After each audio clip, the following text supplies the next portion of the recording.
에스겔 5장 1절에서 17절까지의 말씀입니다. 너 인자야, 너는 날카로운 칼을 가져다가 삭도로 삼아 네 머리털과 수염을 깎아서 저울로 달아 나누어두라. 그 성읍을 에워싸는 날이 차거든 너는 토록 3분의 1은 성읍 안에서 불사르고 3분의 1은 성읍 사방에서 칼로 치고 또 3분의 1은 바람에 흩으라. 내가 그 뒤를 따라 칼을 빼리라. 너는 터럭 중에서 조금을 네 옷자락에 싸고 또 그 가운데에서 얼마를 불에 던져 사르라. 그 속에서 불이 이스라엘 온 족속에게로 나오리라. 주 여호와께서 이와 같이 이르시되 이것이 곧 예루살렘이라. 내가 그를 이방인 가운데에 두어 나라들이 둘러있게 하였거늘 그가 내 규례를 거슬러서 이방인보다 악을 더 행하며 내 율례도 그리함이 그를 둘러있는 나라들보다 더하니 이는 그들이 내 규례를 버리고 내 율례를 행하지 아니하였음이니라. 그러므로 나 주 여호와가 말하노라. 너희 요란함이 너희를 둘러싸고 있는 이방인들보다 더하여 내 율례를 행하지 아니하며 내 규례를 지키지 아니하고 너희를 둘러있는 이방인들의 규례대로도 행하지 아니하였느니라. 그러므로 나 주 여호와가 말하노라. 나 곧 내가 너를 치며 이방인의 목전에서 너에게 벌을 내리되 네 모든 가증한 일로 말미암아 내가 전무후무하게 네게 내릴지라. 그런즉 네 가운데에서 아버지가 아들을 잡아먹고 아들이 그 아버지를 잡아먹으리라. 내가 벌을 네게 내리고 너희 중에 남은 자를 다 사방에 흩으리라. 그러므로 나 주 여호와가 말하노라. 내가 나의 삶을 두고 맹세하노니 네가 모든 미운 물건과 모든 가증한 일로 내 성소를 더럽혔은즉 나도 너를 아끼지 아니하며 긍휼을 베풀지 아니하고 미약하게 하리니 너희 가운데에서 3분의 1은 전염병으로 죽으며 기근으로 멸망할 것이요 3분의 1은 너희 사방에서 칼에 엎드러질 것이며 3분의 1은 내가 사방에 흩어버리고 또 그 뒤를 따라가며 칼을 빼리라. 이와 같이 내 노가 다한즉 그들을 향한 분이 풀려서 내 마음이 가라앉으리라. 내 분이 그들에게 다한즉 나 여호와가 열심으로 말한 줄을 그들이 알리라. 내가 이르되 또 너를 황무하게 하고 너를 둘러싸고 있는 이방인들 중에서 모든 지나가는 자의 목전에 모욕거리가 되게 하리니 내 노와 분과 중한 책망으로 네게 벌을 내린즉 너를 둘러싸고 있는 이방인들에게 네가 수치와 조롱거리가 되고 두려움과 경고가 되리라. 나 여호와의 말이니라. 내가 멸망하게 하는 기근의 독한 화살을 너희에게 보내되 기근을 더하여 너희가 의뢰하는 양식을 끊을 것이라. 내가 기근과 사나운 짐승을 너희에게 보내 외롭게 하고 너희 가운데에 전염병과 살육이 일어나게 하고 또 칼이 너희에게 임하게 하리라. 나 여호와의 말이니라. 아멘. 어제 본문에서 하나님은 예루살렘에 관한 세 가지 상징적인 행동을 에스겔에게 하도록 명하셨습니다. 첫째로 에스겔에게 토판과 철판을 가지고 예루살렘 성에 대한 상징적인 행동을 하도록 명하시는데 이는 바벨론의 침략으로 인해 예루살렘이 심판받게 될 것을 상징하는 것이었습니다. 그리고 둘째로 하나님은 에스겔에게 좌우로 눕는 상징적인 행동을 하도록 명하셨는데 이는 이스라엘과 유다가 그들의 죄악을 담당하게 될 것을 상징하는 행동이었습니다. 그런 다음 셋째로 하나님은 에스겔에게 부정한 떡을 만들어 먹을 것을 명하셨는데 이는 하나님이 이스라엘 자손의 양식을 끊으셔서 그들이 부정한 음식을 먹게 될 것을 상징했습니다. 이제 오늘 본문에서 하나님은 에스겔에게 네 번째 상징적인 행위를 지시하시는데 이 행위는 5가지 행동으로 구성되었습니다. 첫째, 머리털과 수염을 깎아 3등분해서 보관한 다음. 둘째, 예루살렘이 함락되면 그중 3분의 1을 성읍 한가운데서 불사르고 셋째, 또 3분의 1은 성읍 둘레를 돌며 칼로 친 다음. 넷째, 나머지 3분의 1을 바람에 날려 흩으면 하나님께서 칼을 빼어 그들을 뒤쫓겠다고 서든하시고 다섯째, 터럭 중 조금을 옷자락에 보관하되 일부를 불에 던져 사르라고 하나님은 에스겔에게 지시하십니다. 1절에서 4절입니다. 너 인자야, 너는 날카로운 칼을 가져다가 삭도로 삼아 네 머리털과 수염을 깎아서 저울로 달아 나누어두라. 그 성읍을 에워싸는 날이 차거든 너는 터럭 3분의 1은 성읍 안에서 불사르고 3분의 1은 성읍 사방에서 칼로 치고 또 3분의 1은 바람에 흩으라. 내가 그 뒤를 따라 칼을 빼리라. 너는 트럭 중에서 조금을 네 옷자락에 싸고 또 그 가운데서 얼마를 불에 던져 사르라. 그 속에서 불이 이스라엘 온 족속에게로 나오리라. 1절 하나님은 날카로운 칼을 삭도로 삼으라고 에스겔에게 지시하십니다. 여기서 말하는 삭도는 머리를 깎는 칼을 의미하는데 주로 나실인이나 레위인의 머리를 깎는 기구로 사용되는 것을 가리킵니다.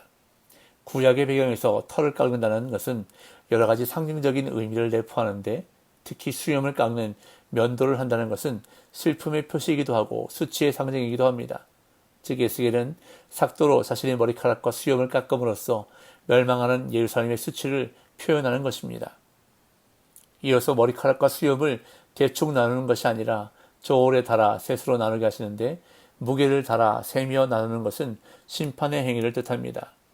그런 다음 터럭 3분의 1은 성읍 안에서 불사르고 3분의 1은 성읍 사방에서 칼로 치고 나머지 3분의 1은 바람에 흩으라고 명하시는데, 이는 예루살렘이 심판을 통해 완전히 멸망당하게 될 것에 대한 예언적인 행위입니다.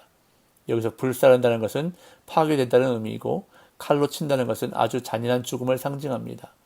또한 바람에 흩어버린다는 것은 살아남은 자들이 흩어지거나 사라지게 된다는 것으로 이해할 수 있습니다. 그런 다음 하나님은 옷자락에 조금 쌓아놓았던 터럭 중 일부를 불에 던져 살으라고 명령하시는데, 이것은 심판의 철저함을 보여주는 동시에 그래도 심판에서 살아남은 자가 있다는 소망을 보여주기도 합니다.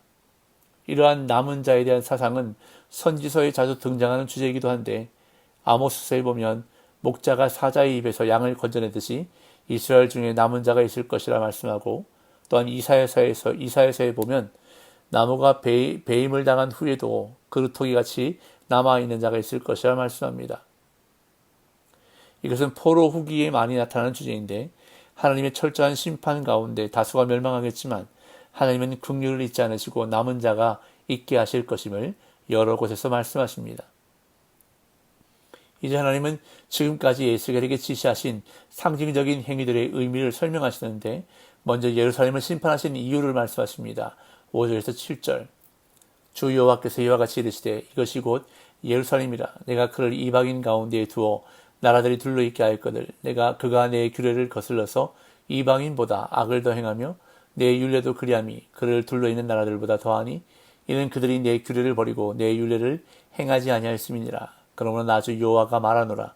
너희 요란함이 너희를 둘러싸고 있는 이방인들보다 더하여 내 율례를 행하지 아니하며 내 규례를 지키지 아니하고 너희를 둘러있는 이방인들의 규례대로도 행하지 아니하였느니라. 하나님은 예루살렘을 모든 나라 가운데서 언약 백성으로 세우시고 특별한 위상을 허락하셨습니다. 이방 민족들 가운데 하나님의 영광을 드러내는 것이 바로 이스라엘 민족의 사명이었습니다. 그러나 이스라엘은 이방 민족들보다 더 악한 행동을 했습니다.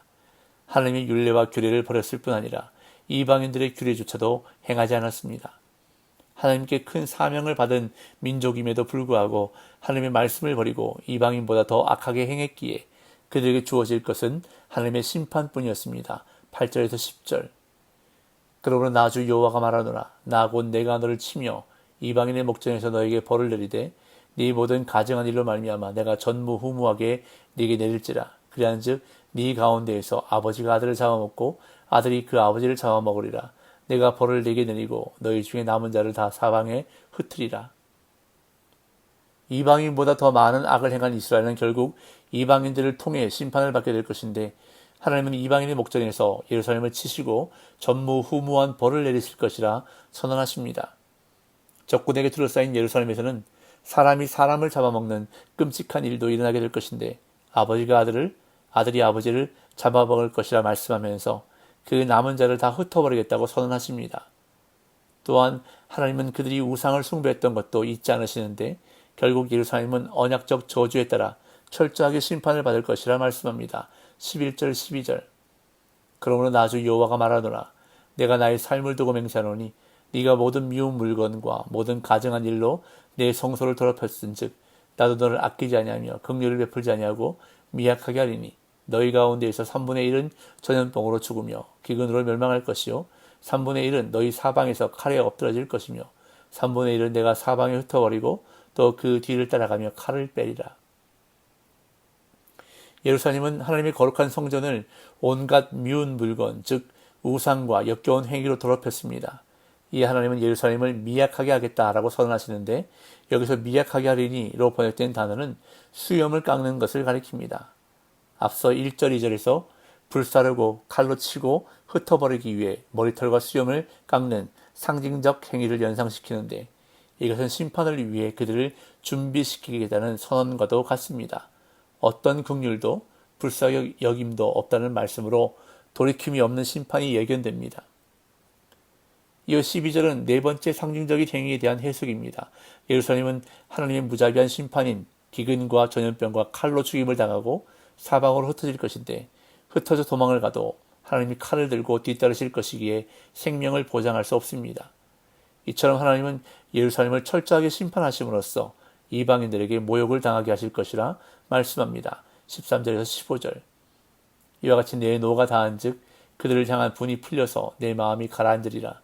내 분이 그들에게 다한즉 나 여호와가 열심으로 말한 줄을 그들이 알리라. 내가 이르되 또 너를 황무하게 하고 너를 둘러싸고 있는 이방인들 중에서 모든 지나가는 자의 목전에 모욕거리가 되게 하리니 내 노와 분과 중한 책망으로 네게 벌을 내린즉 너를 둘러싸고 있는 이방인들에게 네가 수치와 소름거리가 되고 두려움과 경고가 되리라. 나 여호와의 말이니라. 하나님의 철저한 심판은 그분의 노가 다하여 불이 풀릴 때까지 멈추지 않을 것인데 생존자들은 하나님의 언약 백성을 향한 열정으로 인해 심판을 선언하셨음을 알게 될 것이라 말씀합니다. 또한 하나님은 예루살렘을 폐허로 만드셔서 이방인들의 모욕거리로 삼겠다고 선언하시는데 하나님의 심판으로 예루살렘은 존귀한 위상을 잃고 이방인들에게 수치와 조롱거리가 되고 참혹한 심판에 대한 두려움과 경고가 될 것이라 말씀합니다. 그런 다음 하나님은 예루살렘을 파괴하실 구체적인 수단을 말씀하십니다. 16절 17절. 내가 멸망하게 하는 기근에 독한 화살을 너희에게 보내되 기근을 더하여 너희가 의뢰하는 양식을 끊을 것이라. 내가 기근과 사나운 짐승을 너희에게 보내 외롭게 하고 너희 가운데 전염병과 살육이 일어나게 하고 또 칼이 너희에게 임하게 하리라. 나 여호와의 말이니라. 하나님의 백성인 이스라엘의 사명은 세상 나라들 가운데 살아가면서 하나님의 백성이라는 정체성을 드러내며 사는 것이었습니다. 그러나 그들이 그 정체성을 드러내지 못할 때 하나님은 예루살렘을 심판하셨습니다. 오늘날 하나님의 백성인 성도의 삶도 이와 같습니다. 성도가 세상에서 따로 떨어져 사는 것이 아니라 세상 속에서 살아가는 이유는 하나님의 백성이라는 정체성을 드러내며 하나님의 영광을 나타내야 하는 사명이 있기 때문입니다. 오늘 저와 여러분들의 사명은 분명합니다. 하나님의 백성답게, 성도답게, 교회답게 정체성을 드러내며 살아가는 것입니다. 그러한 삶을 살아가는 복된 날 되시기를 예수님의 이름으로 축복합니다.